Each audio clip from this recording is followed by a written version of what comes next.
Hello, my name's Linda FITCHETT, and I'm the very new President of AIIC.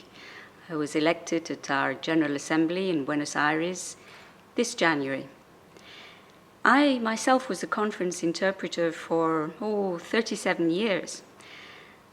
I started off as a freelance interpreter in Strasbourg, France, where I worked for 20 years, and then I became a staff interpreter with the European Parliament. I worked in the English booth of the European Parliament for 17 years. And I really loved the job because I think it's very interesting to be able to cover such a wide range of subjects. And also I was very lucky in that I was able to travel. I traveled the world with both the Council of Europe and with the European Parliament most particularly, and saw indeed things that even ordinary people, tourists, might not see, the insides of palaces and museums and meeting rooms that were always open to us when we toured with delegations. Now, you know a little bit about me. Perhaps I can say a few words about AIIC. AIIC is actually a French acronym because AIIC, although in English it's the International Association of Conference Interpreters, in French, it's the Asociación Internationale des Intérpretes de Conférences. And that's because AIIC was created almost 60 years ago in Paris, France. And so we use the French acronym. AIIC has individual membership, that is, we're not a federation of national associations. Individual members, and there are about 3,000 of us now, in roughly 100 countries throughout the world. We're open to both freelance and to staff interpreters. And the majority of them are actually here in Europe, where most of the big international organizations are, such as the UN in Geneva, or the European Union in Brussels, the Council of Europe in Strasbourg, NATO also in Brussels. Our aim is to defend but also to promote the profession of interpretation.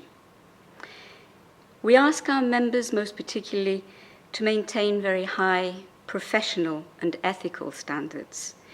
And these are reflected in our own what we call basic texts, our standards of practice and our code of ethics. One of the most important of our values is confidentiality. And this, although AIIC perhaps invented it as a part of our code of ethics, has now become an international value for all conference interpreters and indeed most interpreters in all branches of the profession everywhere throughout the world. And we believe that it's an absolute value. And we believe that it's absolute because we never, ever talk about anything that we have heard in a meeting which is not public. And we believe it's important because that gives us the trust of the people that we work for. So confidentiality is one of our major values, but also we believe in professionalism. We believe that we should try to give our clients a high quality service. And we also try to help our members to give that service, to be able to inform clients about how many interpreters they need, what kind of equipment they might need if they're going to try to organize a multilingual meeting. Even in a very competitive world also, we like our members to try to practice collegiality. That means, most particularly, if they're working in a booth, then they try to help their colleague. Very often, people will read out a speech at a conference far too quickly, and it's very, very difficult for an interpreter to catch a figure or a name. And therefore, it's very useful if your colleague in the booth can write it down for you quickly so that you can get it right. And that is indeed one of the reasons why we're usually at least 2 interpreters in a simultaneous interpreting booth. I mention high standards, professionalism, because AIIC believes that it's only by respecting those standards that we can hope to defend both things like wages, but also working conditions for interpreters. We press for quality of service for the clients, but we're also very concerned to maintain the health of interpreters, who should rightly expect to be able to work for a whole career in a very stressful job. That means, therefore, that we advocate good working conditions, and we, as an association, follow the technical innovations which may or may not help us to work better. So, for example, we work together with our employers, such as the European Parliament or the European Commission, when they want to put in new interpreting booths or they want to introduce new technology into their meeting rooms. And when, for example, they want to carry out experiments with new technology, such as remote interpreting. We work together with them so that we can make recommendations and that we can give our advice about what is important for us and how, therefore, we should be working with all this new equipment. We also participate in standardization initiatives, for example, through the International Standards Organization, which covers standards for interpreting booths for simultaneous interpretation and for equipment such as headphones and microphones. Or they may even in the future be trying to define the very profession that we work in, and it's therefore very important for us to be there in order to give our opinion. We try to help our members, our colleagues, to continue with further training or to adapt to innovation through seminars that we organize on specific themes. We hold, for example, training of trainers seminars for the teachers of interpretation, or we review schools' curricula so that we can advise students of interpretation where the best place for them to study might be. And our members are also involved in all kinds of research and statistical reporting, which give us a very sound basis for all the work that we do in the defense of our profession and the promotion of our profession.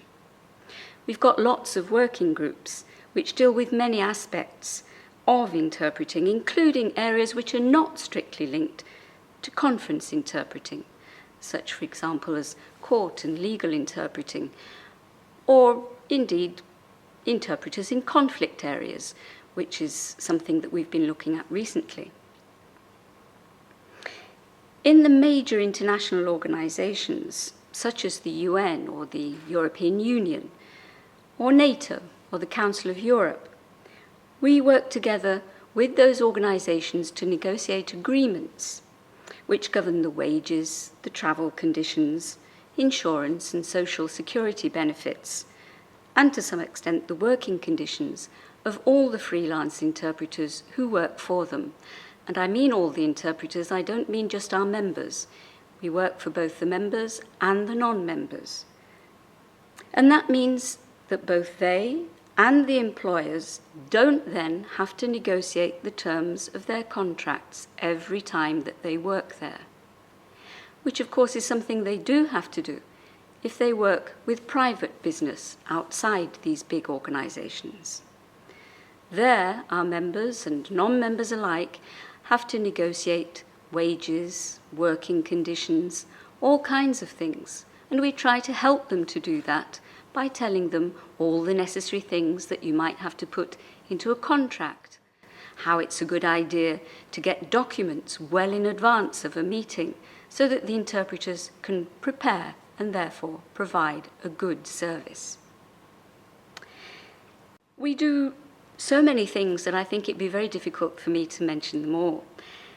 But if you're interested to know more, we have a website, which you'll find at www.aiic.net. And that's being reviewed at the moment and should very soon be giving you all kinds of interesting information.